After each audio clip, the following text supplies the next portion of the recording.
Okay, ladies and gentlemen, now look at our second ratio, which is a cos. So when we're doing compound angles, we agreed that this can be written as cos of A times cos of B, and you said if we have a positive sign here, we're gonna need a minus sign here.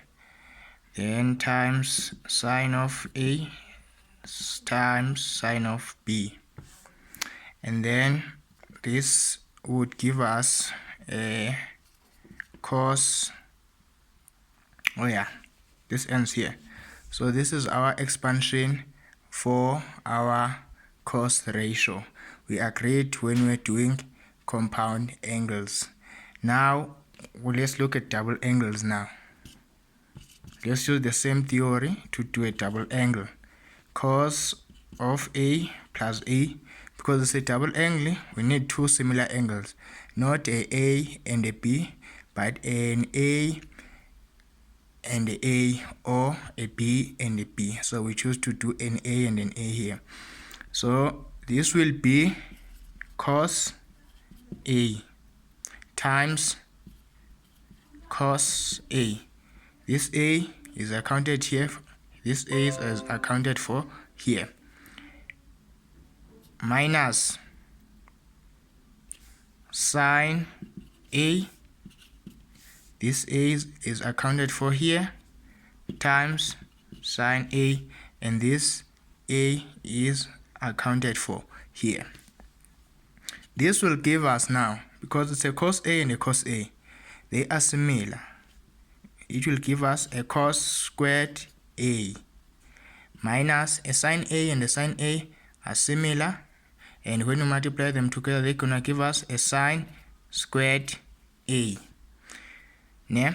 So now we fix this one as well, and we said an A plus an A can be simplified to a 2A, because they are similar, it's the same letter, but now it's an A plus an A, which gives us a 2A.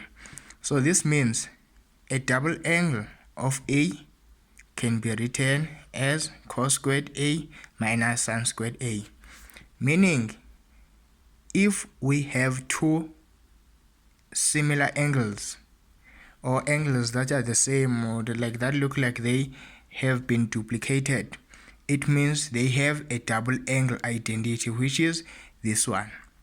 So this is your first double angle identity. But now, because it's trig, this can be manipulated. Remember, let me note it here. Let's say, remember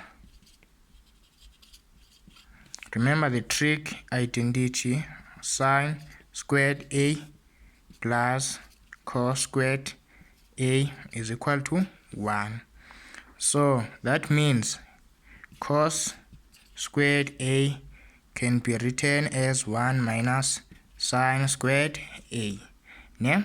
So now let's take it here now and replace our cos squared A with our 1 minus sine squared A to get our second form of this double angle identity.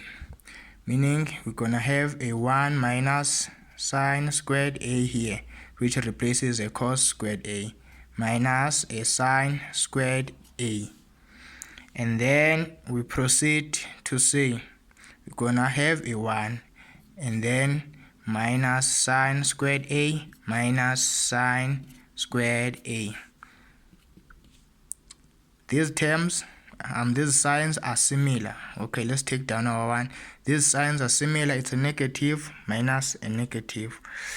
So it means we're gonna have a negative 2. Negative 2 what? 2 sine squared A. So this is our second form of the same double angle identity. Let me separate it by making a square for this part here. And now for the third one, remember these are alternatives. You can use whichever you like the most, more than others. But what you need to know is that either way you're gonna have to know all three of them by heart, because if you are required to prove that a left hand side is equal to the right hand side, you might have to use this like any of these ones to prove that. So now, okay, let's not waste time. Let's take it from this side and say, because like we changed cos squared a, now let's change sine squared a. Remember, using this identity, our sine squared a is equal to 1 minus cos squared a, meaning here at the place of sine squared a, we're gonna put 1 minus cos squared a. Now this means we're gonna have a cos squared a minus 1. Negative times this negative, it's a positive cos squared a. Now this will give us my favorite. So cos squared a plus cos squared a is 2 cos squared a, then minus 1, and then that is our third form of a double angle identity of a cos. So yeah, so what is important is for you to know that if you have a double angle within your trig ratio, then you can write that one as an identity of this form. Your double angle, if you have a double angle, then your identity of that will have a single angle. So if you have sine 2a, then your identities will not have a 2a in them. They will have 2 sine a cos a, ne? And then if you have a cos 2a, your identity will not have a 2a as an angle. You either will have cos squared a minus sine squared a, not a 2a. So meaning like the angle that will be in your identity compared to the angle that is in your ratio that has a double angle, that angle will be half of that particular angle. Meaning, for example, we have a 2a here, but we have an a here. Can you see what I'm talking about? Here is double in this one, but in these ones it will be single. You will not have a cos squared 2a minus a sine squared 2a. No, that will be wrong. If this one is 4, these ones will be half of that 4, meaning it will be 2 and a 2. Cos squared 2 minus sine squared 2.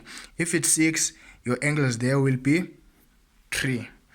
So on and so on. We will do examples in the following video.